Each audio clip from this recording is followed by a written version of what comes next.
Christmas, my friends. Welcome to the Word Exposed. Join me in contemplating the Lord present in the Holy Scriptures today, the solemnity of the birth of Jesus. The Gospel of St. John declares the existence and presence of the person of the Word of God from eternity.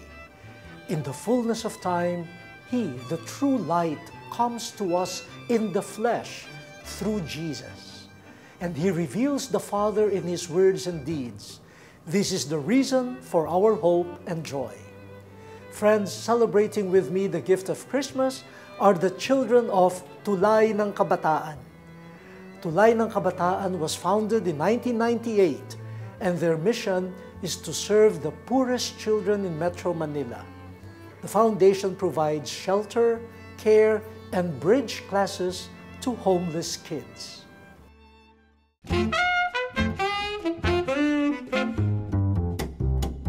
According to Jesus, the Holy Spirit will not invent new truth. The Holy Spirit will lead us to the truth that Jesus has already taught.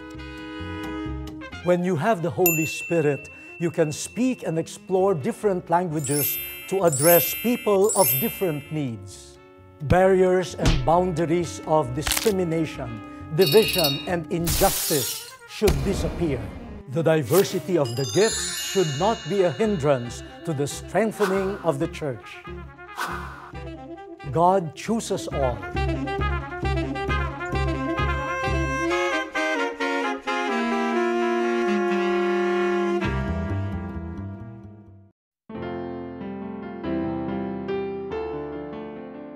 A reading from the book of the prophet Isaiah.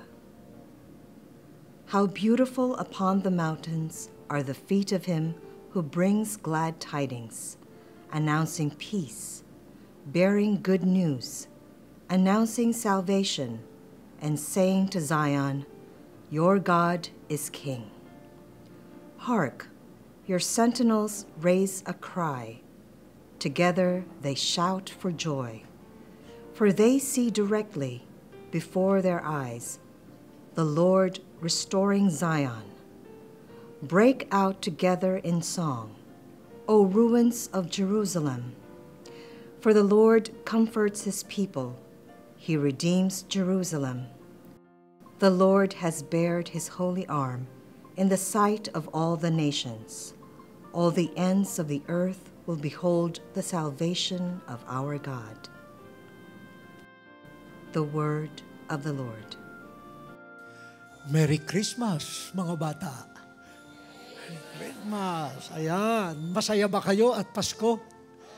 Ayan. Okay. Siyempre, ang Pasko ay araw ng pagsasaya. Bakit ba? Kasi may isinilang eh. Anong pangalan ng isinilang? Si Jesus. Si Jesus.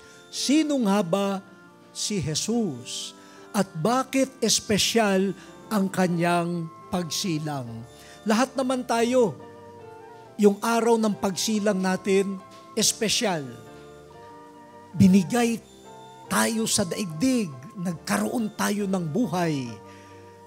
Pero lalong espesyal ang pagsilang kay Jesus. Ano nga ba ang kanyang daladala? Lalo na para sa inyo, mga bata. No? Bakit mahalaga natanggapin si Jesus na naging bata, isinilang bilang bata, katulad nating lahat? Sa unang pagbasa mula sa Isaías, Propeta Isaías, sabi, kung nasa bundok ka, makikita mo may dumarating. Pero yung daw dumarating, may daladala, mabuting balita. Siyempre, kapag ang dumarating, ang dala, masamang balita, di ka na interesadong makinig eh. Pero ang dumarating daw, dala-dala, mabuting balita. At ano yung mabuting balita?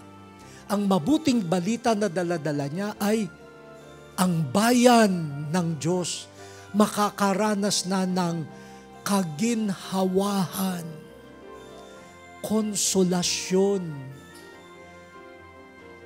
kaligayahan. Kasi pagod na ang bayang Israel. Inaapi sila,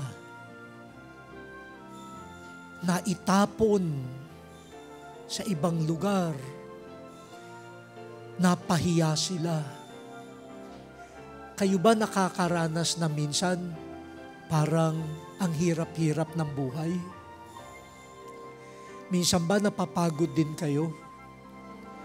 Minsan ba yung isip at puso nyo parang hindi mo na alam kung ano ang laman?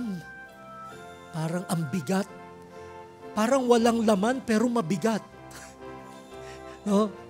Parang madilim pero hindi ka naman makatulog. Ito ang mabuting balita. May darating para doon sa nabibigatan, para doon sa nangangamba, para doon sa pagod na pagod. At ang dala raw ay kagaanan, kaginhawahan, pagliligtas. At ang pangalan ng magdadala niyan ay si Jesus. Jesus. Kaya mga minamahal kong kabataan, kapag kayo nakakaranas ng konting bigat, isipin nyo, wow, darating si Jesus. Kapag nakakaramdam kayo na parang pagod na pagod pero wala namang dahilan, pero mabigat ang isip at kalooban, isipin ninyo, darating si Jesus. Kaya siya darating ay para baligtarin yung ganoong kalagayan. Ang ibibigay niya sa atin, kaligtasan, kaligayahan, kagaanan ng puso. Sana matuklasan natin yun kay Jesus. Kasi kung minsan, pag sinabi ko, halimbawa, pupunta tayo sa sinihan, wow, ang gaan ng pakiramdam. No? Oh, mamamasyal tayo, wow, parang masaya. Na?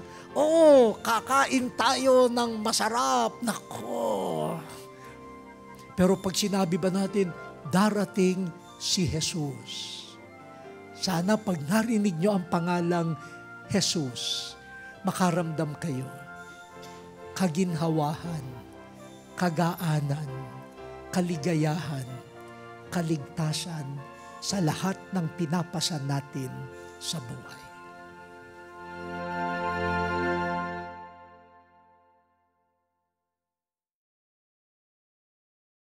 It has been a while now since we started this program in 2008.